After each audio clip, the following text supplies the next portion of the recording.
친나치 성향 같은 것이 자유당 안에서 좀 부자들이 나 그렇게는 그럼 못한다. 지금 부동산이 저렴하다는 건 경제가 어렵다는 얘기잖아요. 그래서 우리가 앞으로 겪어야 될 모든 이 문제들이 지금 유럽에서 그대로 나타나고 있다는 것.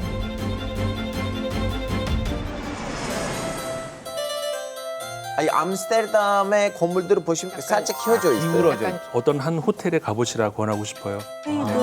헤이그.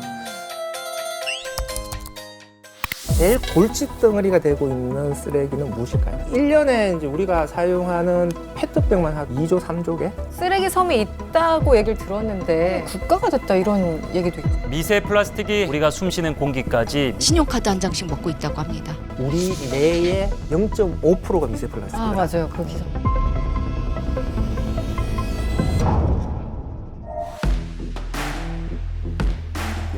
국제 이슈가 가까워지는 시간 이승원의 월드시사 W 이승원입니다.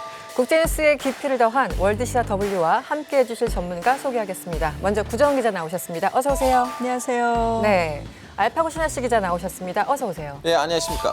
그리고 크리에이터 간다현님 나오셨습니다. 어서 오세요. 예, 안녕하세요. 네, 마지막으로 인문결 연구소 임상훈 소장님 함께하셨습니다. 어서 오세요. 안녕하십니까. 네, 본격적인 이야기 앞서서 이번 주 주목할 국제 뉴스부터 정리해 보도록 하겠습니다. 현지 시간 10일 스웨덴 할리먼은 올해 노벨문학상 수상자로 한국 작가 한강을 선정했다고 밝혔습니다. The Nobel Prize in Literature for 2024 is awarded to South Korean author Han Kang.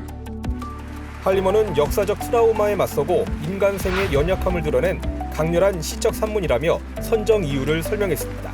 I'm so surprised and absolutely I'm honored. 한강은 지난 2016년 채식주의자로 세계 3대 문학상 가운데 하나인 맨부커 인터내셔널 상을 수상하면서 이름을 알렸습니다. 이후 소년이 온다로 이탈리아 말라파르테 문학상을 수상하기도 했습니다. 지난해에는 작별하지 않는다로 프랑스 메디치 외국문학상을 받았습니다. 북한이 최고인민회의를 열어 헌법을 개정합니다. 김정은 국무위원장이 지난해 12월 남한을 더는 통일의 대상으로 보지 않겠다며 적대적 두 국가론을 꺼낸 뒤 올해 1월 개헌을 지시한 지 9개월 만입니다.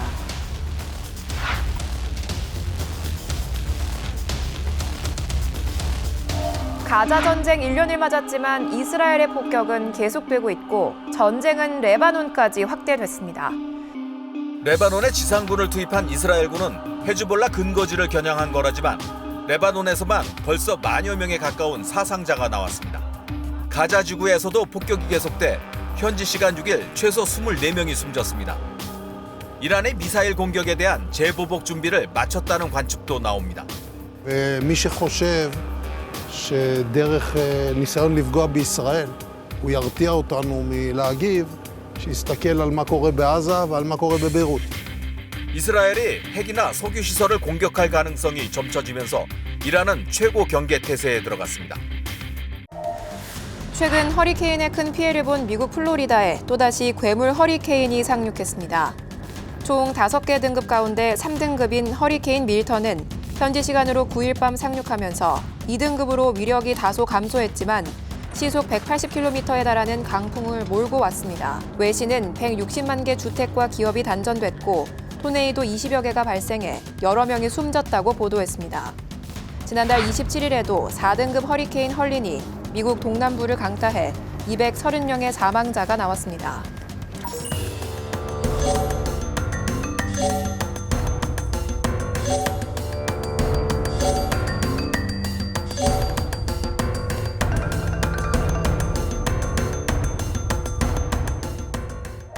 지난 2004년 미국의 미래학자죠. 제러미 리프킨은 유럽연합의 지속적인 발전을 예견하면서 아메리칸 드림의 몰락 그리고 새로 부상하는 유러피언 드림에 대한 낙관론을 펼친 바가 있었습니다.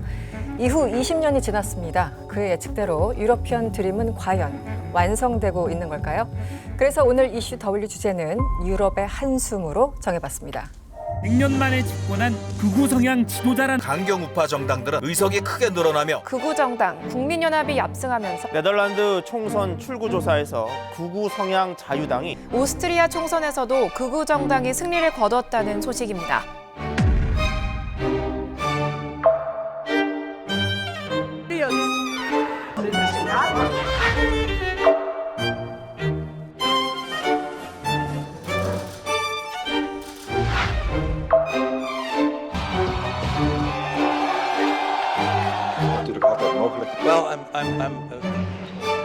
Merre van a békéhez vezető.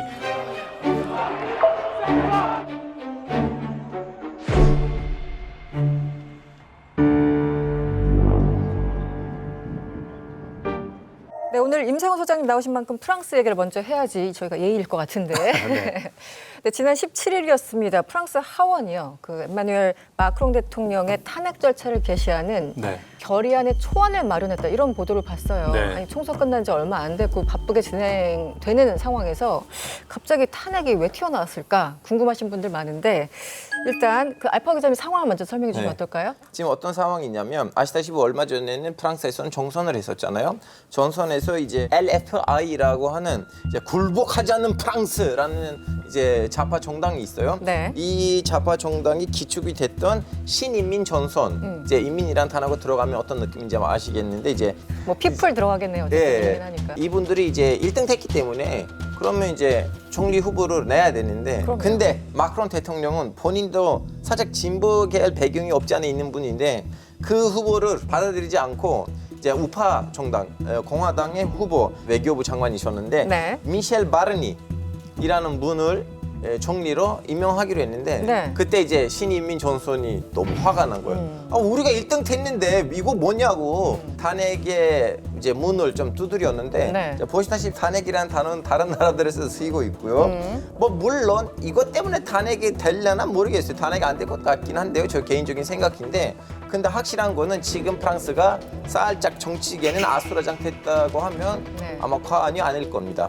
어쨌든 정치적인 어떤 데몬스트레이션을 하는 거겠죠. 탄핵 절차를 어쨌든 개시하고 뭐 결의안의 초안을 마련하고 이런 모든 것들이 마크롱을 불편하게 하자 뭐 이런 건데 마크롱 대통령은 중도인가요? 중도 우파인가요? 우파인가요? 좌파인가요?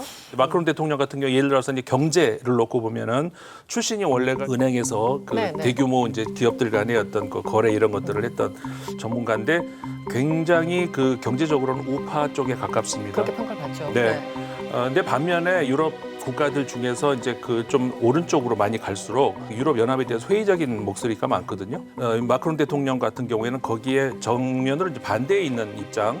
그러니까는 유럽에 대해서 낙관론을 펴고 유럽 연합을 하나로 이제 묶어야 되는 네. 그런 쪽으로 목소리를 많이 낸다라는 차원에서는 그 영역만 놓고 보자면은 그래도 진보에 가깝다라고 할 수가 있고 그다음에 사회 문화 측면으로 보자면 예를 들어서 소수자에 대한 어떤 그 존중이라든가 네. 성적인 소수자 혹은 여성 남성 문제 이런 데에서는 상대적으로 진보적인 목소리를 보여주기도 하고요. 근데 이제 일반적으로 정치가라고 했을 때 전체적인 차원에서 경제의 정책이 어떤 것이냐가 가장 어떻게 보면 비중을 많이 좀 차지하잖아요. 바로미터가 되는 예, 근데 그런 측면으로 봤을 때 상당히 국민들에게는 우파 쪽에 가깝다라는 인식을 주게 하죠. 그래서 언론에서 어쨌든 프랑스 마크롱 대통령을 묘사할 때 뭐 중도 우파라는 표현을 많이 쓰는데 아마 그 기준이 반영된 것 같습니다. 네, 그렇죠. 조금 전에 알파오 기자가 얘기한 것처럼 이 좌파연합, 인민전선 입장에서는 아니 우리가 이겼는데 내각을 봤더니 다 오른쪽에 있는 사람이야. 마크롱 이게 무슨 일이니? 약간 이런 상황이잖아요. 지금 네. 내각 구성을 어떻게 했길래 이런 얘기가 나옵니까? 우리나라에서 잘 안 쓰는 공화주의자, 공화주의적이다 이런 표현을 많이 씁니다. 네. 공화주의 세력이라고 하면은 어떤 사람들을 지칭을 하냐면은 중도 우파, 중도 좌파 이들이 어떻게 보면은 지금까지 수십 년 프랑스 정치를 이끌어왔다라고 할 수가 있는데 주류였죠. 네. 근데 최근 들어와서 이제 극우파에 점점 밀리는 그런 경향이 있다 보니까 이 공화주의를 어떻게 살려야 되느냐 네. 이 사람들이 이제 최대 과제였거든요. 그러다가 등장한 것이 마크롱 대통령입니다. 그러니까는 마크롱의 신정치, 새 정치가 마크롱 대통령이 얘기하는 이제 중도다 이제 이렇게 얘기를 하는데 그럼 국민들이 그럼 거기에 한번 기대를 걸어보자. 말도 잘하고 젊고. 그러니까 이제 기대를 걸어봤는데 당선이 된 직후에는 나를 지지해서 뽑은 것이 아니라고 나 잘한다. 그런데 이제 극우를 막아야 되는데 계속 이 프레임이었거든요. 그런데 집권한 다음부터는 정책이 이제 전혀 이제 달라지는 그런 것이죠. 이게 두 번이 연속해서 반복되니까 지금 현재 마크롱 대통령의 지지율은 25% 정도로 굉장히 그래서 낮네요. 낮은 지지율이거든요. 지금까지 제5공화국에서는 1등을 한 정파에다가 총리 자리를 밀어준다라고 하는 그런 전통을 마크롱 대통령이 이번에 깬 거죠.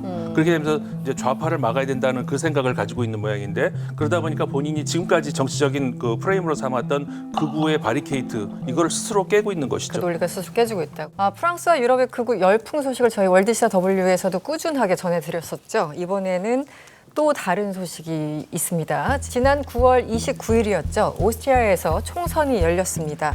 그런데 여기서 극우 정당인 자유당이 승리했다는 소식이 전해졌습니다.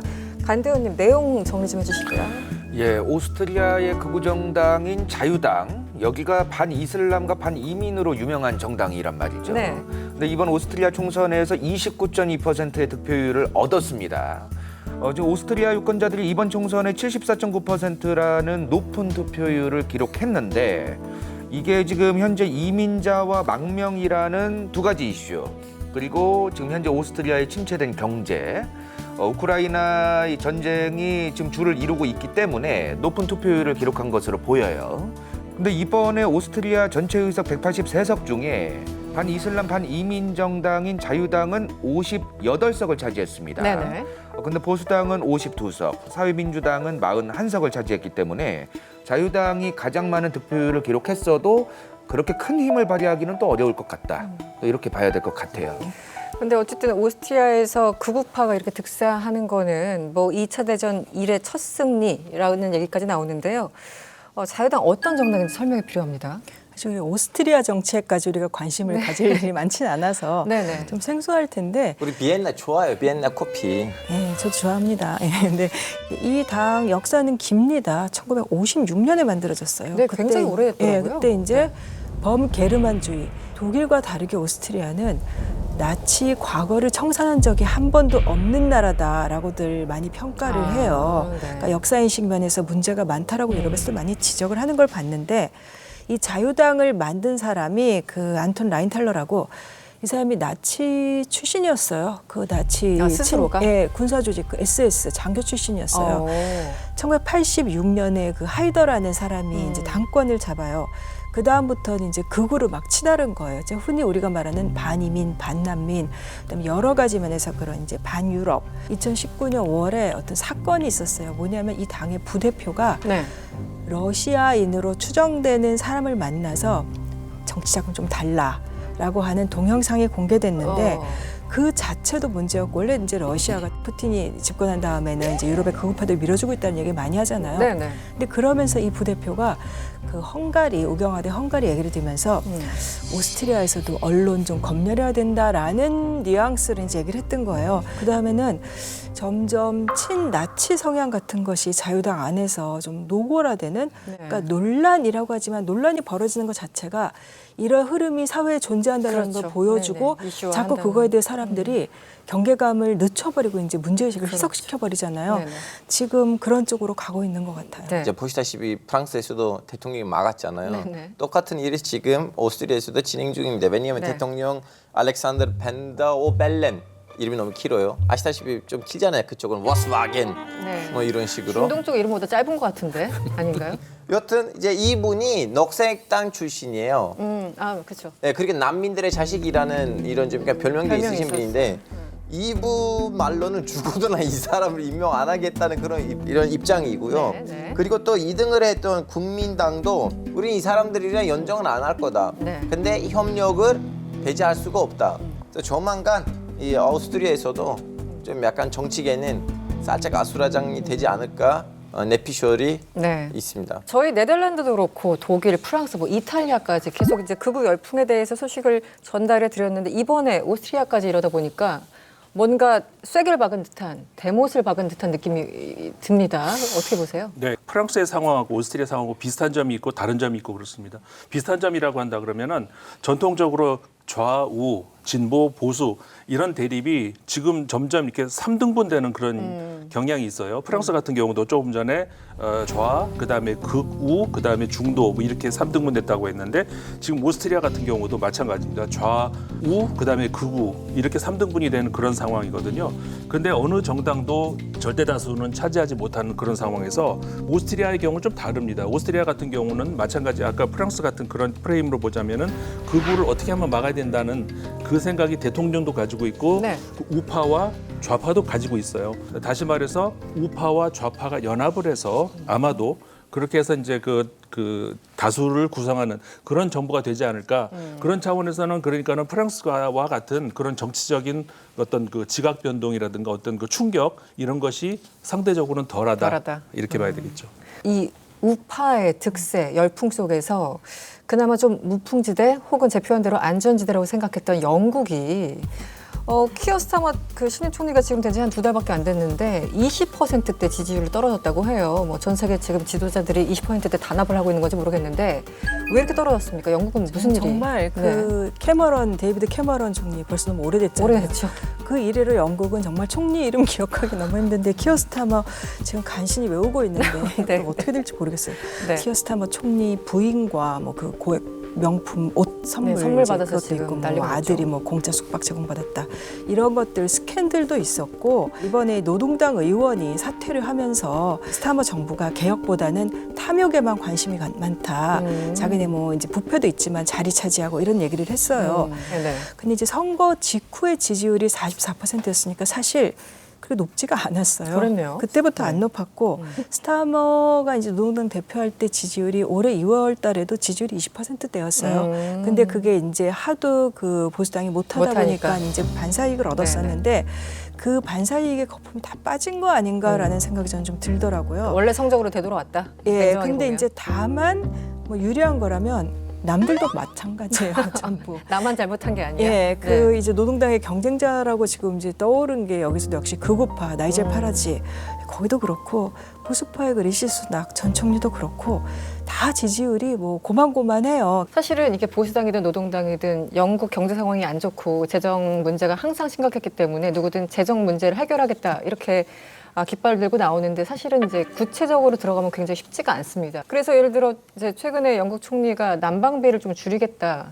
지원하던 거 줄이겠다고 해서 엄청나게 또 혼란이 있었고 이제는 또 증세를 언급했나 봅니다. 무슨 일이 벌어지고 있습니까? 예를 들어서 내가 영국 시민이에요. 그럼 영국에서 이제 돈을 버는 게 있겠죠. 그럼 세금을 내야죠. 근데 내가 영국 시민인데 어디 미국에 가서 돈을 벌어. 그러면 영국은 좋잖아요. 네. 그러니까 그거는 대신에 그러면 영국에다 내는 세금은 내가 면제해 줄게. 많이 벌어와. 이런 게 있었는데 워낙 이제 돈이 없고 그러다 보니까 그것도 좀 세금을 내면 안 되겠냐. 이렇게 지금 할 수밖에 없는 상황이 벌어졌어요. 부자들이 나 그렇게는 그럼 못한다. 왜 내가 영국에서 번 것도 아니고 외국에서 본 것 그것까지 여기다 세금을 내냐라는 그런 반발이 굉장히 커지고 있다는 거. 이게 지금 현재의 그 영국 집권당 노동당에게는 굉장한 딜레마로 지금 남아 있죠. 네. 사실 유럽에서 극우 정당이 이렇게까지 득세하고 혹은 잘 나가는 이 대표적인 이유로 반이민 정서가 꼽히죠. 알파 기자님 여기 어떤 평균치가 좀 있습니까? 통계로 나온 게 있나요? 일단은 숫자가 있어요. 2023년에는 한 38만 명 정도 된 거고요. 국경을 넘은 사람들이. 예, 2012년으로 가자면 한 32만 명. 가장 피크를 쳤던 시기는 2015년인데 그때는 거의 200만 명이에요. 네. 그래서 무슨 말이냐면 나라를 하나 중동에서 꺼내가지고 유럽에다가 비비는 느낌이에요. 이것이 2003년에 아시다시피 일단은 이라크 전쟁, 아프가니스탄 전쟁, 그 다음에 이제 시리아 내전 터졌잖아요. 그리고 아랍어 봄 때리 몇 개 나라는 혼란스러웠는데 예상치 않은 수많은 난민이 발생된 거예요. 그래서 그 예전에는 난민들이 그렇게 비교적으로 많지는 않았지만 유럽에서 인프라가 잘 깔렸기 때문에 난민이 와도 그 사회에다가 이제 적응이 됐었는데 갑자기 그 인프라가 감당하지 못할 만큼의 난민이 왔기 때문에 그럼 무슨 일이 벌어질 거예요? 일단은 치안 문제가 생기겠죠. 그리고 실직 문제도 있을 거고요. 이 사람들이 경제적으로도 불안하겠죠. 그러다 보니까 이제 난민에 대한 반이민 정서가 반이민 정서가 어쩔 수 없이 생기는 거예요. 이제 제일 대표적인 나라는 이제 스웨덴이에요. 이제 스웨덴은 이 난민을 제일 좀 약간 행복한 얼굴로 받아준 나라였거든요. 이민의 천국. 이민의 천국이었고 웬만한큼 튀르키예에서도 웬만큼 기자는 다 스웨덴을 갔어요. 워낙 잘 받아주니까. 근데 지금 스웨덴 마저 자기네 난민 법을 다시 좀 약간 개조해야겠다고 발표한 상황이고 네덜란드에서도 지금 외국 출신 교수들이 있을 거 아니에요. 네덜란드 모르면 그냥 나가. 이거로 가는 거고요. 기존에는 영어만 쓰고 가르치거나 배울 수 있었는데 지금 그 할당자를 줄인다 뭐 이런 거군요. 네. 그리고 또 지금 신기한 거 뭐냐면 보통 정말 반이주민 정서는 제가 이제 한국에서 봤던 거 뭐냐면 나이 많으신 분들한테 더 많이 있고 젊은이들 별로 그만큼 아닌데 유럽에서는 거꾸로예요. 반대다. 네, 지금 밀레니언 세대라고 하는 그 젊은 사람들의 이제 반인민 정서는 반난민 정서는 나이가 많으신 분들보다 훨씬 더 올라가 있어요. 왜냐하면 경제적으로의 부정적인 영향은 그분들이 더 피부로 느껴져서 그런 건데요. 제일 이제 대표적인 건 어디냐면 이제 슬로베니아예요. 네. 슬로베니아에서는 반난민 정서는 35%인데 베이비 부머는 31%예요. 네, 네. 물론 가반수로 넘긴 나라도 있어요. 대표적인 나라 이제 헝가리예요. 헝가리. 헝가리에서는 세대별로 다 50% 넘어요. 네. 지금 유럽의 정치 지형의 변화를 이끈 가장 큰 이유가 뭘까요? 근본적으로. 뭐 좀 해보고 싶은데 자기들이 할 수 없는 한계가 있다는 것이죠. 이 딜레마, 그러니까 난민 문제가 거기서 오는 것이고 네. 그다음에 환경 문제 얘기를 했잖아요. 여름에 너무 덥죠. 겨울에 너무 춥죠. 유럽에서 갑자기 이 에너지 비용이 많이 들어가는 네, 겁니다. 근데 에너지 비용이 많이 들어가면 돈이 있으면 되는데 돈이 없어요. 왜냐하면은 지금 에너지를 구하기가 어려운 것이 우크라이나 전쟁 이후로 유럽에서는 그 러시아 쪽 천연가스라든가 네. 이 수입이 비중이 굉장히 높았는데 이제 그쪽이 이제 어려워지는 것이죠. 근데 그것도 이제 유럽 입장에서는 역시 리더의 딜레마. 그럼에도 불구하고 러시아 우리 먹고 살아야 되니까 러시아 천연가스 받을래라고 하면 되겠는데 유럽 독일이라든가 이런 국가들이 안 하겠다는 것이죠. 그거 안 하고도 우리가 이제 살 수 있다는 방법을 찾겠다 딜레마거든요. 네. 역시 그래서 리더의 딜레마. 어쨌든 모든 게 사실 경제에서부터 시작하는 것은 아닌가라는 생각도 듭니다. 이 네. 반인민 정서 같은 경우도 사실은 젊은 층에서 저렇게 반대할 수밖에 없는 거는 내 일자리를 저들이 뺏어가는 것 같고 그렇죠. 사실은 그 근저에는 다 경제가 깔려 있다 이렇게 맞습니다. 해석하시는 분들도 많이 계시더라고요. 유럽이 가난해지고 있다. 미국보다 가난해진 유럽 등등 더 심한 표현도 물론 있습니다만 실제 유럽이 가난해졌나요? 지난 4월 21일에 미국의 한 방송사를 보면 프랑스와 이탈리아에서의 은퇴 생활을 홍보하는 내용이 보도가 됐었어요. 미국의 트럭값으로 프랑스와 이탈리아에서는 집을 살 수 있다. 이런 얘기가 나왔다고 합니다. 네. 근데 이게 지금 이렇게 부동산이 저렴하다는 거는 어떻게 들어보면 좋아 보이지만 달리 말하면 지금 부동산이 저렴하다는 건 경제가 어렵다는 얘기잖아요. 그래서 팔아치고 있다. 그렇죠. 가서 집 하나 사야 되는데. 월드뱅크 세계은행에 따르면은 지난해 미국의 GDP가 27조 3,600억 달러. 근데 유럽연합은 18조 3,500억 달러니까 미국이 유럽연합 전체보다 9조 100억 달러나 많았던 겁니다. 미국이라는 하나의 국가가 유럽연합이라는 여러 국가가 합쳐져 있는 것보다도 훨씬 앞서고 있는 거죠, 경제력이. 실질적으로만 보면. 지금 애플 한 종목으로 유럽 국가가 눌러질 정도입니다. 지금 애플의 시가총액이 9월 11일 기준으로 3조 3,664억 달러인데 네. 프랑스 GDP가 3조 309억 달러예요. 애플이라는 기업 하나의 시가총액이 한 국가의 GDP를 앞서고 있는 거죠. 그리고 지금 시총 100대 기업은 미국이 거의 다 장악해가고 있습니다. 네. 전 세계 시총 100대 기업 중에 61개가 미국 국적 기업이에요. 압도적이네요. 우리 것도 있을 텐데 100대 안에. 100개 안에 있겠죠. 그런데 무려 61개가 미국이에요. 그렇죠. 네.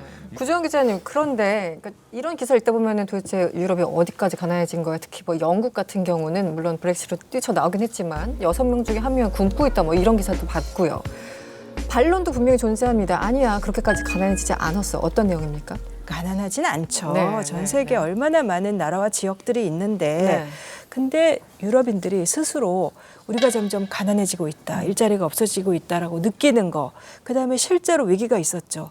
미국발 금융위기가 유럽으로 넘어오면서 2010년부터 한 12년까지 재정금융위기가 됐는 환율 위기 이런 것들이 다 유럽에서 결국은 더 크게 터져 나왔는데 그다음에 미국은 회복했는데 영국 회복 못했잖아요. 네, 특히 남유럽의 국가들의 좀 가난 이런 거, 뭐 이탈리아, 스페인, 뭐 재정 포르투갈, 위기가 있었죠. 픽스, 네. 돼지들이다 막 이러고 그러면서 유럽 내부에서 또 분열은 분열대로 이제 커지고 격차가 벌어진 거 굉장히 부각이 됐었고 그러더니 거기서 회복이 안 된 상태에서 코로나19 터졌잖아요. 근데 코로나19 때도 뭐 독일 같이 그나마 좀 여력이 있어서 돈 쏴줄 돈이 있는 나라들이 그렇지 못한 나라들이 더 많았었고 이제 미국과 역시 비교하면은 네. 글로벌 테크 기업 자체가 별로 이렇게 유럽에 존재하지 않는 상황.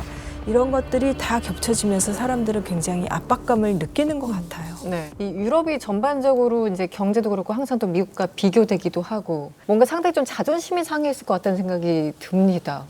어떤가요? 실제 좀 만나보신 분들이나. 그 유럽이 우리가 이제 서로 상반되는 그런 묘사가 있는 것 같아요. 그러니까는 몰락한 양반 이런 그 과한 표현도 있었잖아요. 갑자기 과거에. 영국이 떠오르는데. 네. 그러니까 그 세계를 주도해 나갈 세 개의 블록, 미국, 중국, 유럽연합 이렇게 말씀을 드렸잖아요.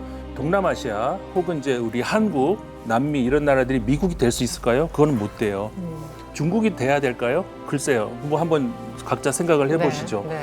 결국은 어떻게 우리가 이제 그 정치적인, 경제적인 어떤 그 모델을 만들어 나가야 되느냐 하는 모델이 현재로서는 유럽밖에 없다는 것이죠. 그렇기 때문에 우리가 이제 유럽은 망했어 이게 아니라 우리가 앞으로 그 추구해야 될 미래를 생각을 했을 때 어떤 모델이 현실적으로 우리가 가장 그 접근 가능한 이런 것인가 그런 차원에서 봤을 때 유럽인들이 지금 어떤 고민을 하고 있고 어떤 딜레마에 빠져 있고 어떤 준비를 하고 있는지 이걸 유심히 봐야 된다. 저는 그렇게 본다는 것이죠. 확산되는 반이민 정서, 극우 정당의 득세, 그리고 경제 위기까지 사실 유럽 관련한 뉴스들은 끊임이 없습니다. 어쨌든 이 난관을 헤쳐가야 할 텐데 여러분들 다 한 말씀 좀 부탁드리면 어떨까요? 내가 리더라면. 그 경제 평론가 마틴 우프 책을 보는데 고리타분한 얘기 같지만 그래도 결국은 민주주의와 복지국가를 지켜나가는 것밖에 없다. 이 민주주의와 복지국가를 우리는 아직 뭐 완전한 복지국가라고 사실 하기도 좀 못하지만 어떻게 지킬 건가. 그래서 그 부분 저는 이제 유럽의 움직임 중에 사실 제일 앞으로 주시하고 싶은 것도 그런 부분이에요. 미국으로 말려요. 전쟁을 일으키니까 지금 난민이 많이 간 거 아니에요. 그 전쟁들이 안 터졌어요. 이 전쟁들이 안 터졌으면 난민 안 갔을 건데. 저 너무 절대적으로 공감해요. 공감. 난민이 싫고 이주민이 싫었으면 미국을 그거 맞는 얘기네요. 미국을 말렸어야지. 네. 두 분이 이렇게 완벽하게 의견 일치한 게 그렇게 저는 선배님의 성실한 제자입니다. 그렇군요. 갑자기 분위기가 환해졌군요. 네, 간대현님. 지금이라도 빨리 개발도상국이라든가 특히나 지금 혼란스러운 중동 아랍 같은 나라들 이 나라들의 치안이라든가 국내 안정을 위해서 인프라 확충을 위한 투자 같은 거를 좀 해줄 필요가 있어요. 그 나라의 경제라든가 국내 정치가 안정돼야만 이런 난민 문제도 해결되는 것이고 또 반이슬람 분위기도 내려갈 수 있는 것이고. 저는 그 고대 그리스 문장을 하나. 네. 또 교수님이시니까 좀 거대 그리스를 좀 가야 돼요. 이런 문장이 있어요. 호비오스 브라퀴스 헤테크네 마크라. 자, 이게 무슨 말이냐면은 저 동의합니다. 동의하죠? 이게 한국말로 번역이 어떻게 되냐면 누구나 아는 문장이에요. 인생은 짧고 예술은 길다. 지금 그 말씀하신 거예요? 네. 예술만이 아니에요. 인간의 모든 문화를 다 얘기하는 거거든요. 문화, 학술, 정치 모든 분야를 그래서 다시 번역을 하자면은 인생은 한 인간의 삶은 짧지만 인류는 길다. 이 뜻이거든요. 네. 저는 그 유럽이 우리의 미래다 이렇게 얘기를 하고 싶어요. 그게 좋은 의미만은 아니에요. 좋은 의미일 수도 있지만 우리가 앞으로 겪어야 될 모든 이 문제들이 지금 유럽에서 그대로 나타나고 있다는 것. 그러니까 우리가 유럽을 주시해야 된다는 거죠. 사회 문제, 경제 문제 모든 것에서 우리가 앞으로 부딪힐 문제들이 지금 유럽에서 나오고 있습니다. 우리 세대가 끝이 아니잖아요, 인류가. 예술은 길다. 그러니까는 인류는 영원하다. 우리가 이제 긴 장기적인 안목을 가지고 생각을 해야 될 필요가 있다. 이런 생각을 합니다.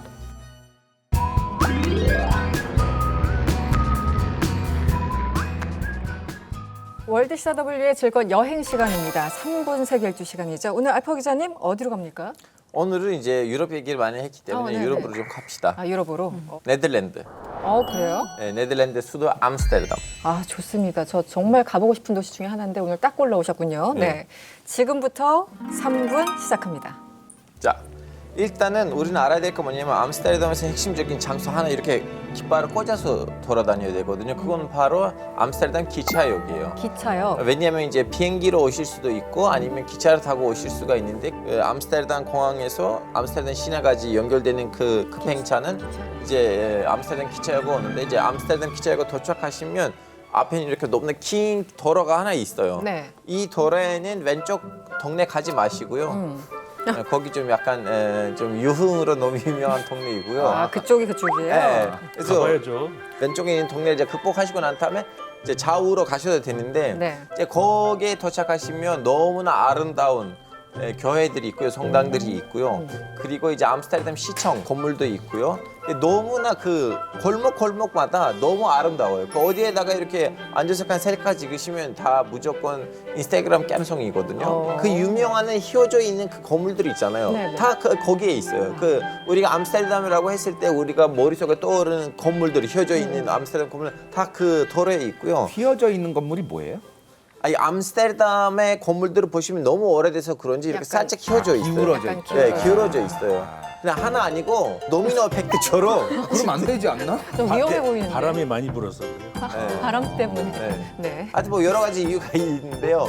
그 집들 앞에서 사진 찍으셔도 되고 한 가지 아셔야 될 거 뭐냐면 네덜란드에 정통 음식이 없어요. 저 어제 네덜란드 친구도 그 설명을 했는데 그래요? 본인들이 만약 뭔가 좀 약간 뭐 네덜란드 키친크라는 거 없고 네덜란드 사람들이 특이한 지역들이 식민지했기 때문에 그 식민지 지역들에서 이민자들 왔단 말이죠. 예전부터. 그래서 그 예를 들면 인도네시아 아니면 뭐 남미에 가시면 거기 이제 아루바라든가 수리남이라든가 이렇게 좀 약간 특이한 나라들도 식민지를 한 적이 있고요. 이 나라는. 그리고 한참 예전 때는 남아공도 먼저 이 사람들이 와서 식민지했다가 영국한테 빼앗긴 거예요. 뭐 네덜란드하고 독일이. 그래서 이 다양한 나라들에서 왔던 사람들이 자기네 음식을 다 가지고 왔단 말이죠. 이 네덜란드 사람들은 그 나라 사람들의 음식들 플러스 그리고 유럽에 있는 키친, 예를 들면 이태리 음식, 프랑스 음식 그 음식이 너무 잘 만들어요. 네덜란드 음식은 아니지만 다른 나라 음식이 너무 맛있게 만들어요. 그래서 음식을 맛있게 드실 수가 있는데 그러면 좀 약간 액티비티 뭘 해야 되잖아요. 그 하나는 아시다시피 이제 네덜란드에 이렇게 강이 있어요. 도시 자체가 그렇게 돼 있고 그래서 거기 보트도 타시면 너무 재미있어요. 그리고 그 여름에 가시면 그 일몰이 한 10시예요. 밤 10시예요. 아, 그래요? 예. 그러다 보니까 진짜 좀 약간 재미있게 놀 수가 있는 분위기고 그리고 호텔도 사람들이 추천하는 거 뭐냐면 그 강가에다가 이제 뭐라고 해야 되나 그 멈춰 있는 이제 조그마한 배들이 있거든요. 그 배들 안에는 침대들이 있고 그 호텔로 지금 운영되고 있어요. 아, 배를 약간 그 숙소처럼? 예. 그러니까 마지막은 이제 아시다시피 네덜란드는 뭐예요? 꽃이잖아요. 꽃. 튤립이죠. 맞아요. 그래서 그 길대로 걸어가시면 바로 거기에 너무나 큰 하나의 꽃 시장도 있어요. 와, 멋있겠다. 예, 일반 시장 이렇게 비싼 시장 아니고 수많은 이제 자영업자들이 거기서 이제 꽃을 파는데 거기서 이제 선물로 꽃도 사실 수가 있습니다. 물론 생화이니까 한국까지 오면 좀 공항에서 잡히는 거 아니에요? 공항에서 통과 못해요. 저 딸이 네덜란드에 이제 6개월 있다가 얼마 전에 귀국을 했었는데 6개월이나 있었어요? 근데 여기서 뭐가 가장 좋아 그러면은 아까 알파고님이 네덜란드 음식이라기보다 다른 나라 음식을 잘한다라고 얘기를 했잖아요. 네덜란드에 가면 암스테르담에 가면 좋은 거는 다른 나라 여행하기가 너무 좋다는 거예요. 유럽에서. 근데 그것도 굉장히 장점이네요. 좋은 강점이죠. 왜냐면 허브가 되어가고 있다라는 얘기니까. 저는 그 아까 호텔 얘기하셨잖아요. 전 네덜란드에 가면은 특히 한국 분들은 어떤 한 호텔에 가보시라 권하고 싶어요. 근데 그 호텔이 과거의 호텔이었고 지금은 호텔이 아니에요. 근데 과거에 그 호텔에서 한 한국인이 사망을 했습니다. 그게 누구냐면은 이준 열사예요. 헤이그. 헤이그. 그 기울어가는 국운을 진짜 울분을 토해내면서 그 돌아가신 그 역사적인 곳이고. 그렇죠. 거기가 이제 그 지금은 이준 열사 박물관이 되어 있는데 헤이그에 가시면은 거기 한번 꼭 가보시라는 말씀드리고 싶어요. 그거 놓쳤네. 이번에 이틀이 있었는데 거기 갈 걸 그랬네요. 다음에 가보세요. 다음에 또 가면 되죠. 너무 좋은 정보를 주셨는데요. 저는 반고가 떠올랐는데요. 사실은 반고는 작품 생활을 프랑스에서 많이 했지만 사실 네덜란드 출신입니다. 반고 박물관이 암스테르담에 있다고 하니까 관심 있으신 분들은 꼭 한번 가보시면 좋을 것 같습니다. 네, 오늘 함께해 주신 임상훈 소장님과는 여기서 인사드리겠습니다. 오늘 고맙습니다. 고맙습니다. 네, 감사합니다.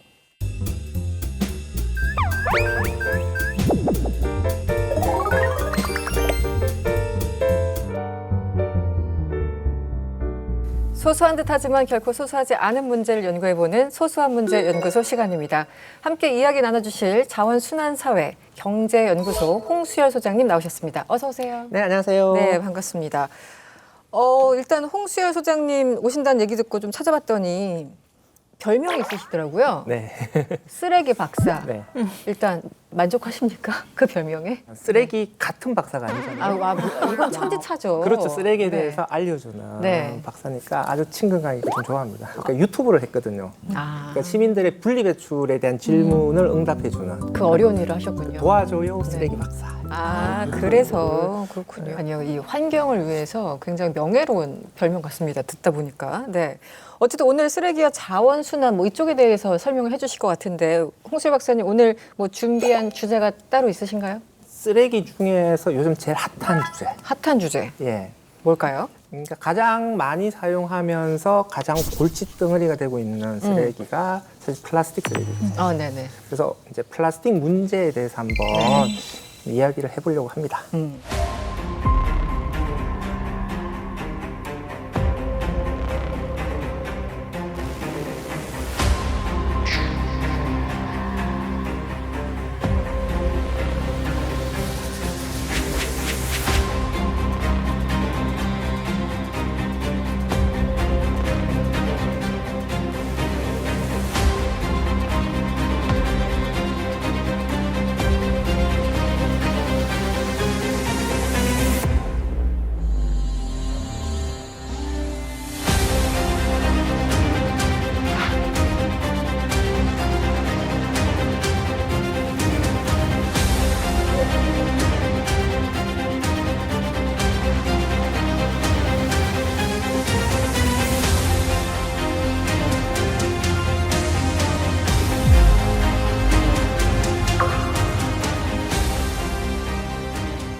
네. 일단 그 현재 전 세계적으로 쓰레기가 사실 쓰레기 기준을 어디까지 봐야 되는지 모르겠습니다만 이 쓰레기가 얼마나 쏟아 나오는지 통계가 있습니까? 일단은 이제 생활 쓰레기, 네. 뭐 산업 쓰레기, 건설 쓰레기 이렇게 구분을 하기도 하는데요. 네. 성상별로 따지게 되면은 이제 음식물 쓰레기, 플라스틱 쓰레기 이렇게 봐야 되겠죠. 네. 그러니까 생활 쓰레기 중에서 많이 나오는 것은 이제 음식물 쓰레기하고 네. 플라스틱 쓰레기 이제 두 개가 양대 탑이 되는 거죠. 어쨌든 크게는 이제 생활 쓰레기 그리고 건설 그리고 산업 쓰레기. 예, 예. 그러니까 배출원에 따라서 쓰레기를 분류한다라고 하는 거는 쓰레기 책임을 누가 질 거냐? 결국은 이제 책임 지자체가 질 거냐, 네네. 아니면 배출하는 사업자가 질 거냐? 정말 중요하네요. 이렇게 네. 보는 것이고요. 쓰레기 처리의 관점에서 볼 때는 음식물 쓰레기를 어떻게 처리할 거냐, 플라스틱 쓰레기를 어떻게 처리할 거냐, 뭐 건설 쓰레기를 어떻게 처리할 거냐, 이런 성상들이 네. 더 중요하게 되겠죠. 생활 쓰레기만 한정해서 보게 되면 1년에 한 20억 톤 정도 쓰레기가 나오고요. 이게 한 2050년 정도까지 되게 되면은 한 지금보다 1.5배, 30억에서 40억 톤까지 계속 이제 증가할 거다 이렇게 보는 거고, 뭐 건설 쓰레기까지 포함하면은 뭐 한 200억 톤 정도의 쓰레기가 발생을 한다라고 봐야 되겠죠. 네, 지금 상상이 안 갑니다. 200억 톤 하니까. 우리나라만 따지면은 1년에 한 2,300만 톤. 그러니까 전 세계 생활 쓰레기가 20억 톤 발생하니까 우리나라가 한 1% 조금 넘는 쓰레기가 발생을 하는 것이죠. 네. 그러니까 우리나라 인구 비율이 전 세계 1%가 안 되는 거니까 쓰레기는 세계 평균에 비해서 좀 더 많이 나오고 있다. 자, 쓰레기가 이렇게 많이 발생을 하는데 네. 생활 쓰레기 중에서 그래도 제일 많이 나오는, 제일 골칫덩어리가 되고 있는 쓰레기는 무엇일까요? 일단 분리수거 이제 저도 맨날 버리러 내려가는데 가장 넘치는 건 플라스틱이었던 것 같아요. 특히 요새는 이 택배, 배달 이거 많다 보니까 진짜 플라스틱 쓰레기를 볼 때마다 내가 음식 더 시켜 먹어도 되려나 죄책감이 이런 생각이 들죠. 들 정도로 진짜 플라스틱 쓰레기는 홍수인 것 같아요. 네, 근데 네. 반성을 하면서도 왠지 또 분리수거를 하면은 약간 죄책감이 줄어드는 듯한 느낌? 그런 것도 살짝 있고요. 이게 플라스틱 쓰레기는 이제 양으로 보게 되면 음식물 쓰레기보다는 좀 적어요. 그런데 부피로 보면 그렇죠. 부피가 다르니까. 워낙 가볍고 부피가 크니까 네네. 이제 우리 시각적으로 보게 되면 쓰레기가 산처럼 쌓여간다. 네. 혹시 그럼 좀 더 깊게 들어가서 플라스틱 쓰레기 중에서는 어떤 쓰레기가 제일 많을까요? 물병인 것 저도 같은데. 물병 같아요. 커피랑 물 뭐 이 둘 중에 하나 같은데 둘 다 같은데. 그러니까 1년에 플라스틱 쓰레기 한 3억 5천만 톤 정도 발생을 해요. 이 중에서 이제 포장재 쓰레기가 한 1억 톤 정도 발생을 하는 거고, 여기에는 이제 페트병도 들어가는 것이고 일회용 컵도 들어가는 네, 것이고 네. 과자 봉지 같은 것들도 들어가는 거고, 그다음에 스티로폼 박스 같은 것도 들어가는 것이죠. 그러니까 이렇게 포장 용도로 사용하는 것들 전체를 이제 포장 용도라고 하는 건데, 뭐 자동차나 전자제품이나 뭐 파이프 같은 이런 쪽도 플라스틱이잖아요. 1년에 이제 우리가 사용하는 페트병만 하더라도 전 세계적으로 한 2,500만 톤 정도 되죠. 그렇게 되면 이걸 개수로 환산하면은 2조 3조 개 정도를 쓰는 것이고요. 우리나라만 따지면 한 1년에 50억 개, 60억 개 와. 이 정도의 페트병을 사용을 하고 있는 것이죠. 그렇게 많은데 엄청나게 많은 쓰레기가 나오는데 그중에 실제로 재활용이 되는 쓰레기는 얼마만큼 있는 거예요? 플라스틱 쓰레기 플라스틱 쓰레기. 재활용률. 예, 플라스틱 쓰레기. 한국은 뭐 7, 80? 한국? 한국을 너무 좋게 보시는 거 아니에요? 그럴 리가 없을 텐데. 우리 조국인데. 근데 한국은 한 70% 정도는 되는 걸로 알고 있거든요. 근데 그중에 플라스틱은 어떤지 저도 이제 버릴 때마다 그래도 약간 이 죄책감을 벗어나려고 이렇게 나름 씻어 버리고 이러는데 저는 그 죄책감 줄이려고 남의 것도 제가 분리시켰어요. 일단은 전 세계 평균으로 따지면은 플라스틱 재활용률은 10%가 좀 안 돼요. 와, 10% 미만이에요? 9% 정도만 재활용되고 있다라고 보고 있고 우리나라의 플라스틱 재활용률 통계는 한 60% 정도 돼요. 아, 그래요? 그런데 여기에는 뭐 어떤 함정이 숨어 있냐면은 쓰레기를 태워서 에너지를 이용하는 것도 재활용이 들어가 있어요. 그러니까 가정에서 과자 봉지, 라면 봉지 같은 거 분리 배출하잖아요. 그럼 이것들을 어떻게 하냐면은 이렇게 막 뭉쳐가지고 석탄을 대체하는 용도로 태워요. 아, 지역 난방 뭐 이런 거. 그렇죠. 예. 그러니까 사실은 태워서 에너지를 이용하는데 우리나라는 이것을 재활용으로 봐요. 근데 국제적으로는 이상한데요, 그거는? 좀 이상하죠. 근데 우리나라 법이 그렇게 돼 있어요. 그래서 이제 국제적으로는 태워서 에너지를 이용하는 것은 재활용을 안 보거든요. 근데 우리나라는 이걸 재활용으로 보잖아요. 다르네요. 그래서 60%가 재활용이 되고 있다. 이런 것은 이제 거짓말인 것이죠. 국제 기준에 어긋나는. 그렇죠. 그래서 에너지 회수하는 걸 빼면은 이제 그게 물질 재활용이 될 텐데 이게 얼마냐 정확하게 알 수는 없는데 그린피스가 추정을 한 거는 지금 한 27%뭐 요렇게 얘기를 하고 있는 건데 제가 볼 때도 한 30% 내외 정도밖에는 안 될 것이다. 재활용을 아주 잘한다라고 하는 한국조차도 플라스틱은 재활용을 못 하고 있다. 플라스틱이 사실 딱 떠오르면 뭐 지구에서 그 거북이 코에 플라스틱 그 빨대 박혀 있고 그 충격적인 사진. 네, 그런 거 떠오르고 좀 그러는데 이게 사실 플라스틱이 그냥 바다에 그냥 둥둥 떠댕긴다. 이거만이 아니라 여러 가지 환경에 영향을 미치는 게 있을 거 아니에요, 다른 게. 우리가 사용하는 플라스틱의 99%는 석유로 만들어요. 그러니까 석유를 캐가지고 석유를 가지고 플라스틱을 만들고 이 플라스틱 쓰레기를 또 상당 부분 태운단 말이에요. 그러다 보니까 만드는 과정에서도 쓰레기를 처리하는 과정에서 당연히 탄소 배출이 엄청나게 되는 거죠. 지금 1년에 한 20억 톤 정도가 플라스틱 때문에 발생한다. 그래서 전 세계 탄소 배출량의 한 3% 정도가 플라스틱의 생산과 쓰레기 처리 때문에 발생한다. 이렇게 보는 건데 2050년이 정도 되면은 전 세계 온실가스 배출량의 한 6% 정도가 플라스틱 때문에 배출될 거다. 두 번째는 쓰레기로 버려졌을 때 이 쓰레기를 몽땅 잘 치울 수 있으면 괜찮은데 잘 새버린단 말이죠. 그러니까 환경에 투기가 되면서 문제가 발생을 하는 것이죠. 대개 한 1,000만 톤에서 2,000만 톤 정도의 쓰레기가 바다로 매년 들어간다.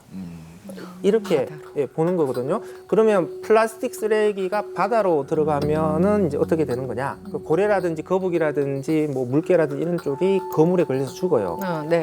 이거를 우리가 유령업이라고 합니다. 고스트피싱. 고기 잡는 사람은 없는데 걸려서 죽으니까 유령이 고기를 잡고 있다. 그래서 유령업이라고 하는 해마다 수십만 마리가 이렇게 유령업으로 목숨을 잃고 있는 것이고, 그다음에 빨대 같은 거라든지 이런 것들은 이제 꽂히는 거고, 그다음에 작은 것들은 삼켜요. 그렇죠. 그게 또 문제. 먹이로 착각해서 먹거든요. 그러니까 고래나 거북이 같은 경우에는 플라스틱을 삼키면 토해내지를 못해요, 몸의 구조상. 예전에 그 고래 사체 열어보니까 안에 온갖 쓰레기들이 다 있었더라. 그 사진을 봤는데 굉장히 충격적이었습니다. 그렇죠. 그러니까 위장이 비닐 같은 플라스틱으로 가득 찬 상태로 굶어 죽게 되는 거거든요. 육지에서 코끼리나 뭐 낙타 같은 경우에도 이게 비닐봉투를 삼켜서 그렇게 죽는 거거든요. 또 한편으로는 이제 아주 작게 쪼개지면 이제 미세 플라스틱이 되는 것이 되어서 결국 이거는 이제 인간의 몸에까지 들어오는데, 얼마 전에 미국에서 충격적인 결과가 나왔죠. 인간의 사체를 해부했는데 우리 뇌의 0.5%가 미세 플라스틱이다. 맞아요. 그 기사 봤어요. 예, 그러니까 우리 몸에 미세 플라스틱이 들어오면은 우리 몸 구석구석으로 떠돌아다니다가 결국 우리 뇌에 미세 플라스틱이 다 쌓이게 된다.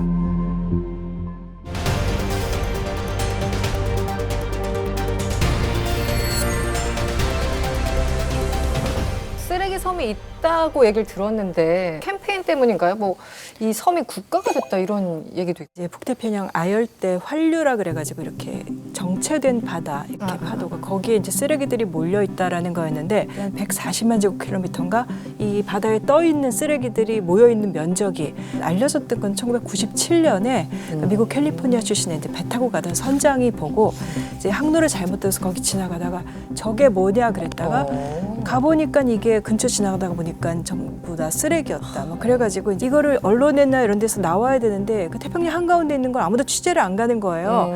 그래서 그거를 시민들이 돈을 모아서 우리가 기자를 보내자. 이래가지고 또 그때 또 이슈가 되고 그랬었는데 이제 2017년에 이제 해양 운동 단체들이 이거를 확실하게 좀 캠페인을 하자. 그래가지고 유엔에다가 우리가 국가로 신청을 하자라고 해서 신청을 했던 거예요. 국가로 만들자? 네. 근데 이제 그 몬테비데오 협약이라는 게 있어요. 그게 뭐냐면 국가란 무엇인가 그래서 이 구성 요소들이 있는데 그중에 일단 영토. 저기 봐라. 저렇게 큰 섬이 대륙에 떠다니고 있는데 이게 왜 영토가 아니냐. 이 영토다. 그다음에 이제 정부가 있어야 돼요. 정부가 그래서 있어야죠. 정부를 구성하겠다. 그래서 이거를 트래시 아일스라 그래가지고 그 쓰레기 섬나라 이렇게 해서 이름을 붙인 다음에 우리 군주국으로 하겠다. 그 영국의 이제 뭐 자선 활동으로도 유명하고 그 주디 덴치라는 배우인데 007. 그분군요. 007의 국장님. 기사 그 자기까지 국장님. 받았고 그래서 주디 덴치가 그러면 그 군주를 하자, 여왕을 하자 이렇게 하고 그 다음에는 이제 다른 나라들과 소통 가능하고 외교가 가능해야 되는 거. 소셜 미디어로 하면 된다. 시민이 있어야 시민이 된다. 있어야죠. 150만 명이 나 거기 시민 하겠다 이렇게 된 거고 그래서 150만 명? 예. 그래서 일본 시민이 그래서 엘고어 미국의 전 부통령 엘고어가 하고 그러니까 나중에는 캠페인을 좀 이렇게 좀 재미나게 하기 위해서 여권도 만들고 집회도 있어요. 물론 통용은 안 되는 거지만 집회도 있고 그래서 자 국가 요건을 우리는 다 갖췄다. 갖췄네요. 그래서 그게 뭐 국가로 인정을 받았다기보다는 이제 실제로 이 캠페인 한 다음에 그 해양 쓰레기에 대해서 바닷속 그 미세 플라스틱이나 그런 것들 이슈가 굉장히 많이 부각됐던 것이 사실이고요. 해류를 따라서 쓰레기가 많이 모이는 그러니까 다른 바다에 비해서 쓰레기 밀도가 매우 높은 그런 정도로 보시면 돼요. 문제는 이제 이 크기가 계속해서 늘어나고 있어요. 그렇죠. 이게 지금 20년 동안 봤을 때 한반도 면적이 4배라고 그랬다가 어느 순간에 7배라고 그랬다가 뭐 이렇게 지금 계속 지금 규모가 커지고 있다. 결국 플라스틱 문제가 계속해서 심각해지고 있다라는 것들을 의미하는 것이고요. 그 참 요새 저는 플라스틱 쓰레기도 있지만 그 의류 쓰레기 그 뭐 이렇게 뭐 패스트 패션이라 그러는 그거 많아지면서 실제로 우리 옷 정말 많이 버리잖아요. 10년째 입고 있습니다. 그것만? 근데 진짜로 이것도 역시 약간 재활용이라는 게 재활용통에 넣으면 왠지 나의 죄책감을 조금 덜어주기는 하는데 이제 버려지던 것도 너무 많고 그래서 유럽에서 보면은 뭐 이렇게 옷과 관련해서도 이렇게 그런 패션 업계 이런 데서 환경 파괴 좀 줄여보자 이런 캠페인 같은 거 하는데 의류 쓰레기도 실제로 나오는 양이 굉장히 많은가요? 이 질문 제가 하나까지 추가하고 싶어요. 좀 이렇게 세트로 좀 답변 주세요. 우리 지금 의류함들 있잖아요. 우리 이제 옷을 이제 안 입을 거면 거기에다가 넣는데 또 그 의류함에 있는 옷들을 우리는 뭐 무슨 동남아야 팔아준다, 뭐 잘 수출한다, 뭐 이런 말도 있는데 그럼 쓰레기를 파는 거예요. 그거 어떻게 되는 거예요? 의류도 플라스틱 쓰레기예요. 의류도 합성섬유니까. 나이롱. 뭐 소재에 따라서. 예, 합성섬유가 대부분이기 때문에 의류도 플라스틱 쓰레기 발생량으로 봐야 된다라고 하는 것이고 의류 쓰레기 중에서 다시 섬유로 재활용되는 비율은 1%밖에 안 되거든요. 정말 그 미미하더라고요. 이게 전체 플라스틱 쓰레기 중에서 가장 재활용이 안 되는 쓰레기 중에 하나가 의류 쓰레기죠. 의류 쓰레기를 그나마 좀 관리할 수 있는 방법이 재사용하는 거다. 그런데 국내에서 재사용이 안 되는 거죠. 선진국의 경우에는. 대부분 저소득 국가로 밀어내기 식으로. 그래서 의류 수거함으로 배출된 중고 의류들이 대부분 다 그 동남아시아나 아프리카 같은 저소득 국가로 수출이 되는데 문제는 뭐냐면은 그쪽에 중고 의류가 가게 되면 그것을 100% 다 입는 게 아니에요. 그 중에서 한 절반은 다시 현지에서 쓰레기로 버려져요. 또 버려지는 게 굉장하더라고요. 네. 그 칠레 아티카마 사막의 그 유명한 그 중고 쓰레기 선별장들이 있는데 거기도 보면은 선별되지 못한 쓰레기들이 산처럼 계속 쌓이면서 사막에서 썩어가고 있는 곳이고, 또 한 곳이 유명한 곳이 아프리카 가나거든요.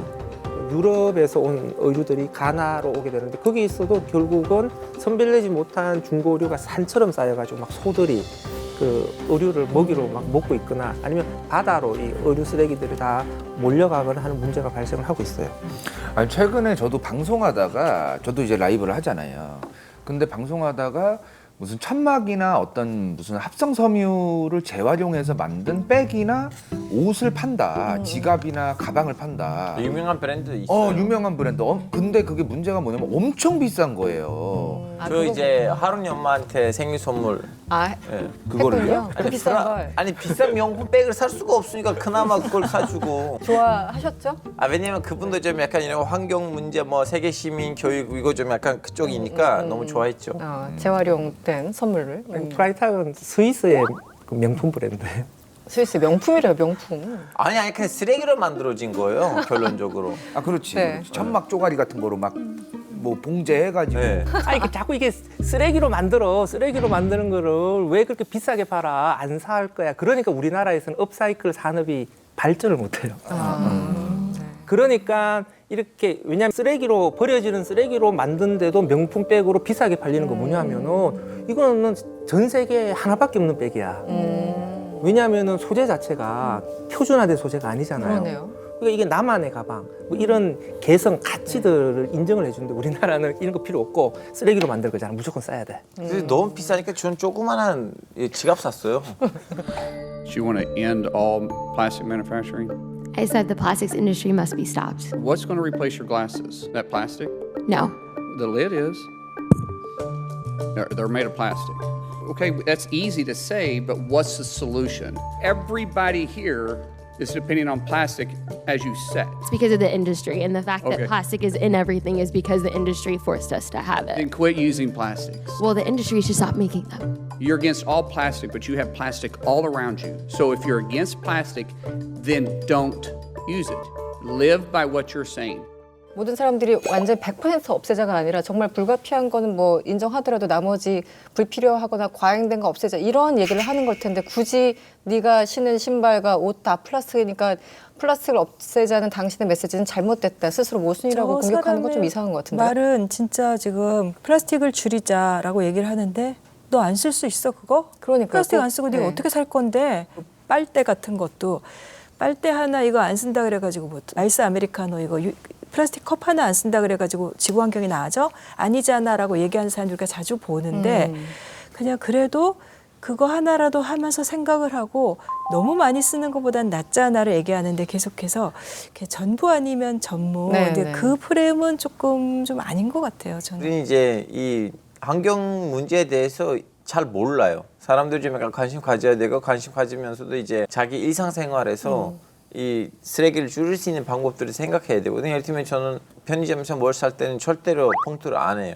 물론 예, 그러신 분들 돈을 있죠. 내야 되니까 20원도 없지 않아 있는데, 근데 일반적으로 안 하거든요. 그리고 그것뿐만 아니고 뭐 옷가게 갔을 때도 옷을 사면 이제 봉투를 안 받으려고 해요. 왜냐면 많이 옷을 사는 것도 아니고 그냥 들고 가면 되고, 아니면 메고 있는 가방에다가 넣거든요. 제가 이 영상을 통해서 궁금한 거 뭐냐면 국제 기관들이 이거 국제적인 무대에서 진짜 환경 문제가 환경 문제 심각성만큼이나 다뤄져 있는지. 그래서 지금 유엔 차원에서 플라스틱 국제 협약을 체결하자라는 걸 추진하고 있어요. 2022년에 유엔 환경총회에서 네. 결의를 한 거고요. 그래서 네. 2024년 말까지 올해죠. 올해인가요? 그러니까 올해 말까지 법적 구속력이 있는 플라스틱 환경 오염을 전 주기로 관리할 수 있는 그런 국제 협약을 만들자라는 게 이제 추진이 되고 있어요. 그 협약이 파리 협약이랑은 좀 다른 건가요? 이제 법적 구속력이 있어야 돼. 지금 그렇죠. 파리 협정이 법적 구속력이 약하거든요. 없죠. 각자 그냥 보고서만 내고 있죠. 그렇죠. 국가별로. 각자가 탄소 얼마 감축할래 계획 세워서 유엔에 보고만 하도록 되어 있으니까 이거 가지고는 안 된다. 탄소 중립 안 돼. 이런 흐리멍텅한 국제 협약으로는 문제 해결할 수 없어. 그러니까 파리 협정의 실패를 좀 교훈 삼아서 플라스틱 협약은 구속력 있게.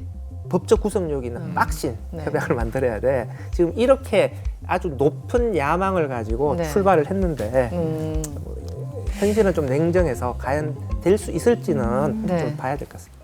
아까 말씀하신 플라스틱 협약 같은 것들도 뭐 지금 전 세계적으로 협약은 뭐 많은데 그런 게 구체적으로 실천하기 위해서 뭐 단계별로 좀 플랜 같은 게 제대로 짜져 있나요, 지금? 플라스틱 국제협약에서 플라스틱 생산량을 줄여야 돼. 감량의 감자만 나와도 경기를 일으키는 그룹들이 있어요.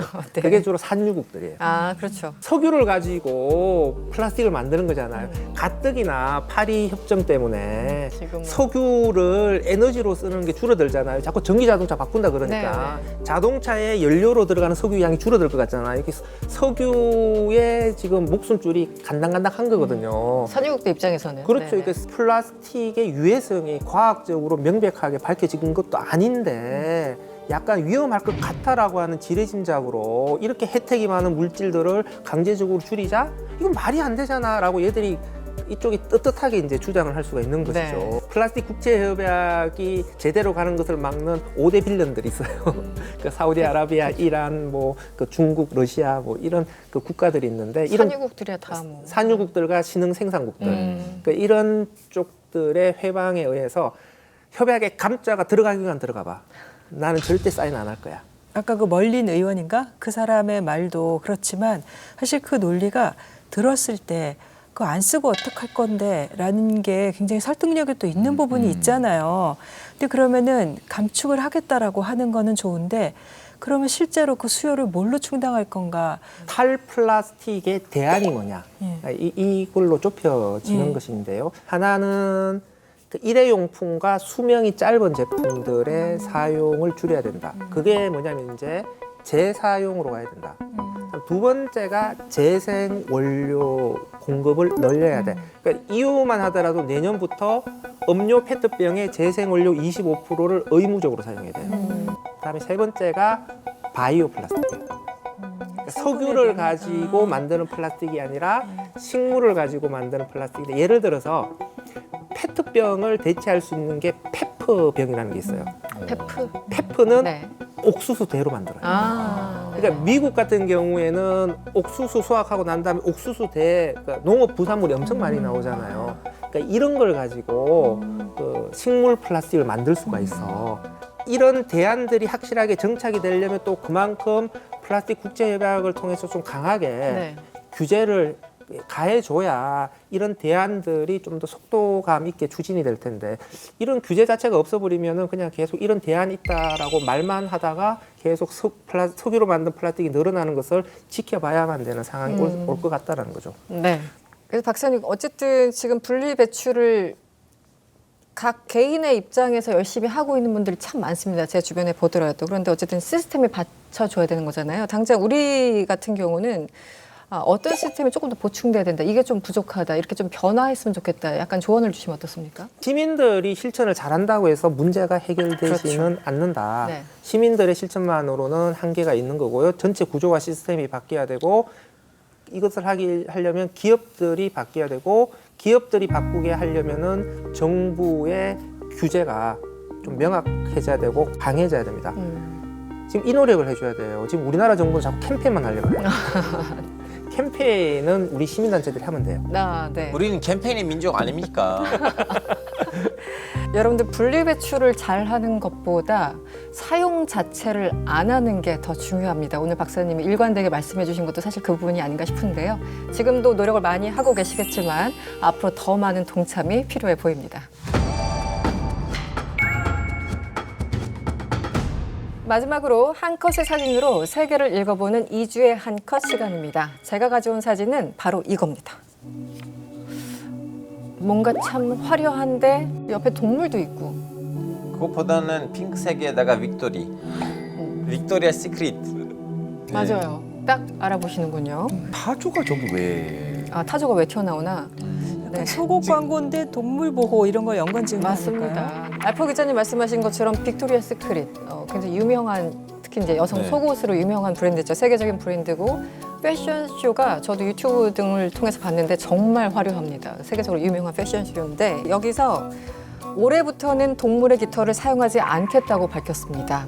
이 사진 자체는 이 동물 보호단체 페타 공식 홈페이지에 있는 그런 이미지인데요. 그래서 저희들이 가져왔는데, 그래서 실제 저 패션쇼를 아마 보신 분들은 아시겠지만 모델들 몸에도 막 붙이고 옷에도 그렇고 옆에 약간 좀 공작새처럼 그렇게 화려하게, 그래서 닭, 꿩, 타조 깃털을 포함해서 최대 62만 개의 동물 깃털을 단일 패션쇼에서 쓰기로 했답니다. 그러니까 어마어마한 패션쇼 한 번에. 단일 패션쇼.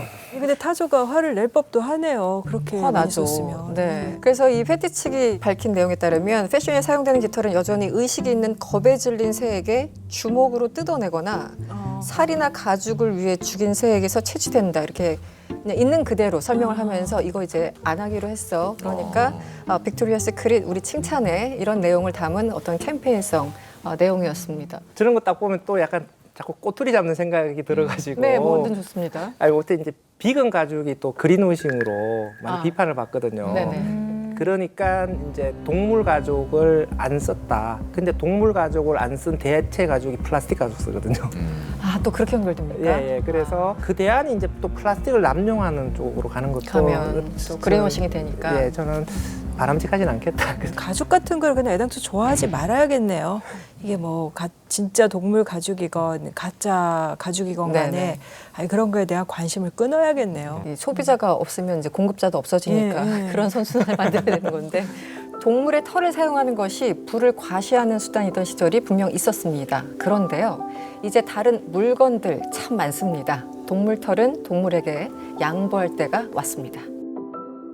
이승원의 월드시사 W, 저희가 준비한 내용은 여기까지입니다. 다음 주 이 시간에 다시 찾아뵙겠습니다. 시청해주신 여러분 고맙습니다.